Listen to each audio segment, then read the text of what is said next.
esta posición. Fuera de la carretera, la posición debe ser medio inclinada. O sea, primero se pone de pie sobre los estribos, medio inclinado, y después se flexionan las rodillas manteniendo el torso inclinado. Las manos simplemente puestas sobre el manubrio, cuidando que no se haga fuerza con los hombros. En esta posición, podemos mover libremente las rodillas, la cintura y los codos, de acuerdo con el estado de irregularidad que presenta la superficie.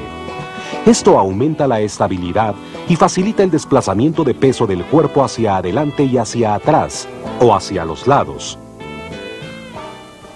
Para frenar en la condición de off-road, donde el agarre de la superficie es bajo, se requiere de un mayor cuidado que en el caso del on-road. Sobre todo, un frenazo brusco puede ocasionar una caída por bloquear las ruedas. Las maniobras básicas para frenar consisten en utilizar en un 60% el freno trasero y en un 40% el freno delantero, paralelamente con el freno de motor. Los frenos se utilizan primero muy levemente y al frenar en forma intermitente se puede acortar la distancia de control. Aquí se está utilizando únicamente el freno trasero. Se requiere de una distancia considerable para detenerse.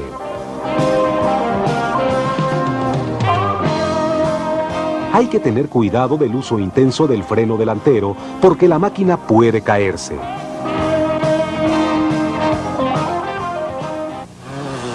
Lo que sigue son las curvas. Un punto muy importante para dar vuelta con seguridad en las curvas es reducir suficientemente la velocidad antes de entrar en una curva. En la curva, el control de velocidad se hace con el acelerador. Hay que tener mucho cuidado al utilizar los frenos en las curvas, sobre todo el freno delantero, ya que puede provocar una caída. En las curvas, hay que apretar bien la máquina con las rodillas para sujetarla. Existen diferentes formas de dar la vuelta en una curva, que son lean in, inclinar hacia adentro, lean with, inclinar con la máquina, y lean out, inclinar hacia afuera. Veamos cuáles son las características de cada uno de estos métodos. En el lean out, el motociclista levanta la parte superior de su cuerpo más que el ángulo de inclinación de la moto, esto es, hacia afuera de la curva y se da vuelta sujetando bien la máquina. Esta posición tiene la ventaja de poder dar vueltas pequeñas por tener un ángulo de curvatura más amplio y también por tener una mejor visibilidad hacia adelante, ya que los ojos del motociclista están fuera de la curvatura. En esta pista de motocross, el corredor utiliza la pierna del lado interior de la curva, pero en el caso del recorrido en el bosque, no hay que sacar la pierna, porque se corre el riesgo de pegarse con cualquier obstáculo.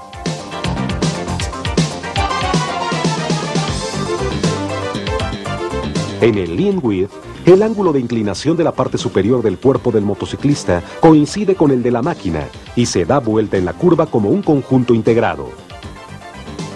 En el caso del lean in, la parte superior del cuerpo del motociclista se inclina más hacia adentro que la máquina y así se da vuelta en la curva.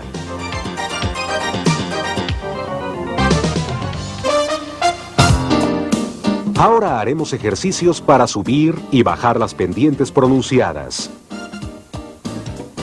Cuando se pretende subir una cuesta muy pronunciada, hay que medir la pendiente antes de entrar en ella, para seleccionar la posición de la velocidad adecuada. Antes de entrar en la cuesta, hay que correr una distancia determinada para arrancar y ya en la cuesta, subir acelerando la máquina. Al inicio de la cuesta, el peso del cuerpo tiene que ejercerse sobre el manubrio para evitar que la rueda delantera flote o que se descontrole la línea de recorrido. Hay que tener cuidado para no mirar hacia abajo. Cerca de la cima, se deja de acelerar lentamente para que la moto no dé un salto. Para bajar una cuesta pronunciada, la posición básica del cuerpo debe ser medio inclinada, pero el peso del cuerpo se tiene que desplazar hacia atrás para que recaiga sobre la rueda trasera. Antes de entrar en la cuesta, hay que reducir la velocidad suficientemente y se baja la pendiente frenando, de preferencia, con el freno de motor. Cuando es necesario frenar más, se debe utilizar el freno delantero intermitentemente.